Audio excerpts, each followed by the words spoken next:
Halo teman-teman, kami di sini akan mereview tentang studi kasus mengenai perusahaan modal Ventura yang ada di Indonesia. Perkenalkan, saya Rifan Garfebrian dengan NIM 143220109. Perkenalkan, saya Haryo Mengku dengan NIM 143220136. Saya Muhammad Lutfi dengan NIM 1432230. Pergi ke pasar beli pepaya, tak lupa beli terasi. Perkenalkan, aku Gagas ya, orangnya asik sendiri. Perkenalkan, saya Hanif Fikri dengan NIM 143220141. Kasus yang akan kami bahas adalah pencabutan perusahaan modal Ventura melalui izin usaha dari OJK. Kasus ini diangkat dari pemberitaan OJK yang menjelaskan oleh izin usaha PT Sarana Aceh Ventura dicabut karena tidak mampu memenuhi ketentuan ekuitas minimum yang telah ditetapkan oleh regulator. Studi kasus ini penting yang menunjukkan bahwa modal Ventura tidak hanya berperan sebagai penyedia pembiayaan bagi UMKM dan startup, tetapi juga merupakan lembaga keuangan yang harus patuh terhadap regulasi dan prinsip kehati-hatian. Melalui video ini, kami akan membahas latar belakang kasus, aturan yang dilanggar, dan pembelajaran yang hingga diambil oleh industri modal Ventura di Indonesia. Berdasarkan informasi dari CNBC Indonesia, OJK telah resmi mencabut izin PT Sarana Aceh Ventura melalui surat keputusan Dewan Komisioner pada tahun 2025.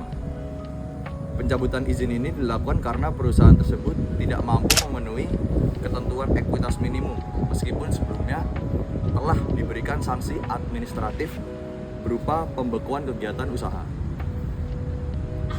Pencabutan izin ini dilakukan karena perusahaan tersebut tidak mampu memenuhi ketentuan ekuitas minimum meskipun sebelumnya telah diberikan sanksi administratif berupa pembekuan kegiatan usaha.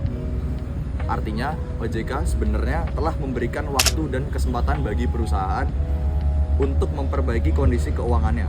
Namun, hingga batas waktu tertentu, perusahaan tetap tidak mampu menambah modal sesuai ketentuan.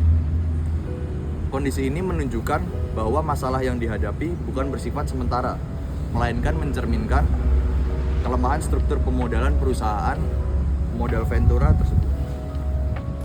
Selanjutnya, untuk memahami kasus ini, kita perlu mengetahui apakah ekuitas minimum dalam perusahaan modal Ventura.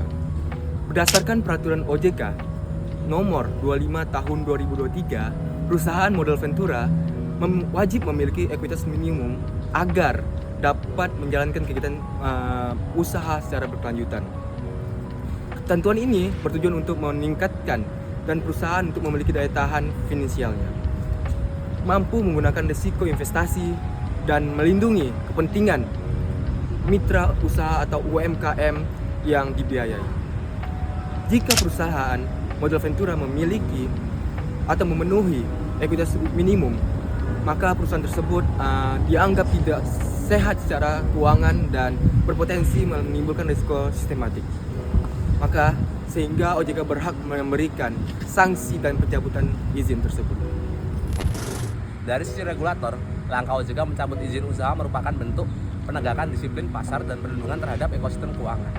Jika perusahaan modal Ventura yang tidak sehat tetap dibiarkan beroperasi, maka resiko kerugian akan ditanggung oleh mitra usaha, UMKM, dan bahkan investor. Selain itu, kasus ini juga menunjukkan bahwa fungsi OJK bukan hanya sebagai pengawasan, tapi juga sebagai penjaga stabilitas industri keuangan dan non-bank.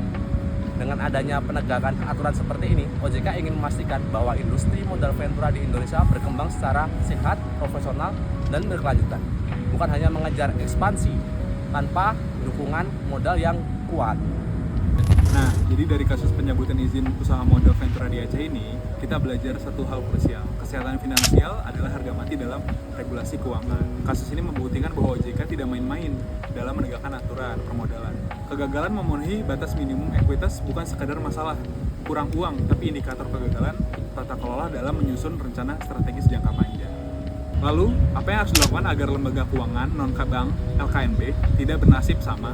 Kami menyarankan 3 langkah konkret. Nah, yang pertama, penguatan struktur permodalan atau capital injection. Pemegang saham atau pengendali PSP harus komitmen jika ekuitas tergerus, setoran modal harus siap dieksekusi sebelum OJK memberi surat peringatan. Nah, yang kedua, strategi anorganik atau merger dan akuisisi. Jika modal cekak dan sulit berdiri sendiri, jangan memaksakan diri. Lakukan merger dengan perusahaan modal ventura lain untuk memenuhi ketentuan modal minimum OJK. Nah, yang ketiga, ada penerapan early. Manajemen risiko harus mampu mendeteksi penurunan kualitas aset lebih awal, sehingga perbaikan tidak dilakukan saat kondisi sudah stadium akhir. Nah, kesimpulannya adalah dalam industri keuangan yang highly regulated, modal adalah napas dan tata kelola adalah jantungnya. Jadi jika salah satu berhenti, bisnis mati. Nah, sekian analisis dari kelompok kami, semoga memberi wawasan baru tentang pentingnya kepatuhan manajemen risiko. Terima kasih.